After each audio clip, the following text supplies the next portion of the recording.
More severe arthritis in the elbow is treated with a total elbow replacement, which is a fairly uncommon surgery, but common in my practice.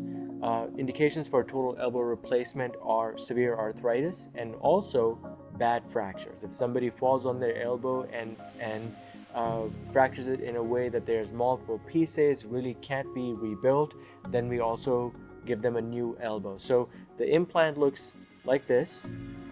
It's a hinged implant with stems. One stem goes into the ulna bone, which is the bone down here, and the other stem goes into the humerus bone, which is the bone up here. And then it allows you to move your elbow. Total elbow arthroplasty is a good procedure for pain relief, but it does have limitations.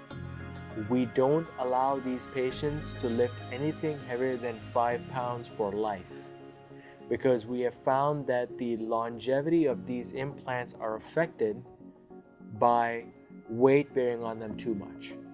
So ideally, the total elbow replacement is reserved for the more elderly patient who's going to have limited physical demand.